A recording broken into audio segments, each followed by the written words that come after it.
Hello বন্ধুরা, কেমন আছো? আজকে আমরা ফায়ার ফোর্স এনিমের সিজন 1 এর এপিসোড নাম্বার 5 কভার করব। এর আগের 4টা এপিসোড যারা দেখেনি, লিংক ডিসক্রিপশন বক্সে দেয়া আছে। তাহলে শুরু করা যাক। এই এপিসোডের নাম হলো দি ব্যাটল বিগিনস। পর্বের শুরুতে আমরা দেখি যে কোম্পানি আর্টের সকল সদস্যরা ছাদের উপরে উঠে অনুশীলন করছিল। অনুশীলন করার পরে রাত হলে তারা নিজ নিজ রুমের মধ্যে গিয়ে বিশ্রাম করে। তখন হঠাৎ করে মাকিসান এসে শিনরা এবং আর্থারকে বলে যে আইরিসকে খুঁজে পাওয়া যাচ্ছে না।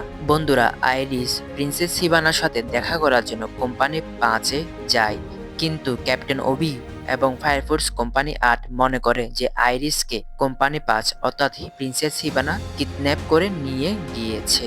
তাই শিনরা এবং কোম্পানি 8-এর সকল স্পেশাল ফায়ার ফোর্স মিলে কোম্পানি 5-এর হেডকোয়ার্টারে যায়। তাদের মূল উদ্দেশ্য ছিল আইরিসকে উদ্ধার করা, যে নিজে থেকে হিবানার সাথে দেখা করতে গিয়েছিল, এবং কোম্পানি 5-এর গোপন গবেষণার তথ্য বের করা। এরপরে শিনরা এবং তার দল যখন কোম্পানি 5-এর দুর্গে প্রবেশ করে, তখন তাদের বেশ কিছু বাধার সম্মুখীন হতে হয়। তখন শিনরা তার পায়ের আগুনের ক্ষমতা ব্যবহার করে এবং ক্যাপ্টেন ওবি আর তার মিলে তাদেরকে মিনিটের মধ্যেই মেরে ফেলে। এখানে আমরা দেখতে পাই যে কোম্পানি 5-এর ফায়ার ফোর্সরা মূলত মেকানিজম এবং সায়েন্সের উপর বেশি নির্ভরশীল। তারা ফিজিক্যাল শক্তিতে অতটা ভালো নয়। এপিসোডের মাঝখানে আমাদেরকে প্রিন্সেস হিবানা এবং আইরিসের একটি অতীতের ফ্ল্যাশব্যাক দেখানো হয়। তারা দুজনেই একই চার্চে বড় হয়েছিল। অতীতের এক ভয়াবহ অগ্নিকাণ্ডে তাদের চার্চে সব সিস্টাররা মারা যায়, শুধু হিবানা এবং আইরিস বেঁচে ছিল। এর ট্রমা থেকে হিবানা বিশ্বাস করতে শুরু করেন যে দয়াময়া দিয়ে কিছু হয় না, শুধু ক্ষমতা এবং বিজ্ঞান দিয়ে পৃথিবীকে শাসন করা সম্ভব। তাই প্রিন্সেস হিবানা নিজেকে একজন কুইন হিসেবে প্রতিষ্ঠিত করতে চায়। আইরিস সেই শোক কাটিয়ে উঠতে ধর্মের পথ বেছে নেয়, কিন্তু প্রিন্সেস হিবানা সেই শোক থেকে জেদ ধরে যে সে নিজেই শয়তান হয়ে পৃথিবীকে শাসন করবে এবং পৃথিবীর উপর আধিপত্য খাটাবে। আর সেটি বোঝাতেই আইরিস প্রিন্সেস হিবানার হেডকোয়ার্টারে গিয়েছিল।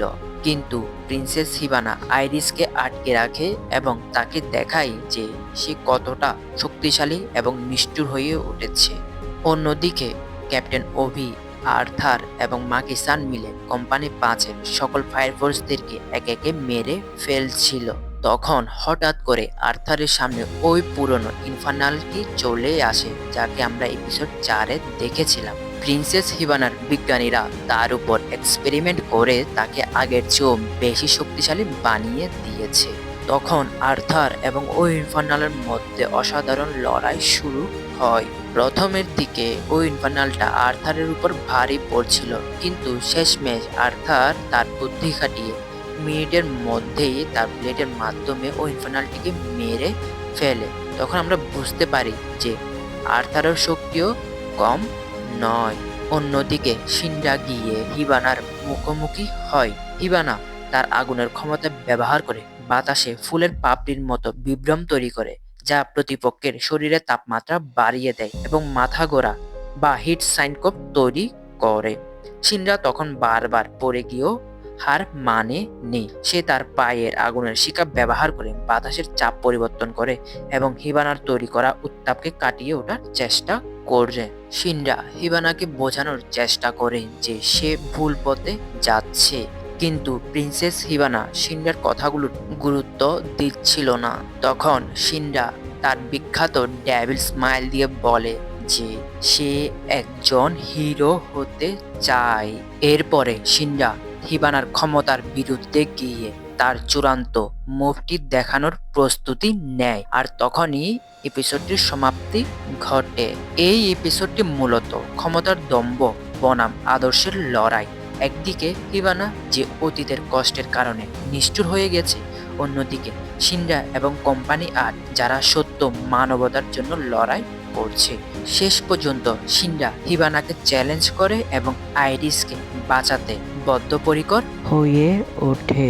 বন্ধুরা, এই এপিসোডটি কেমন লেগেছে অবশ্যই কমেন্ট করে জানাবে, আর যদি ভিডিওটি ভালো লেগে থাকে অবশ্যই লাইক করবে। ততদিন এই চ্যানেলটিকে সাবস্ক্রাইব করে এই চ্যানেলটির সাথে থাকতে হবে। আপাততের জন্য গুড বাই।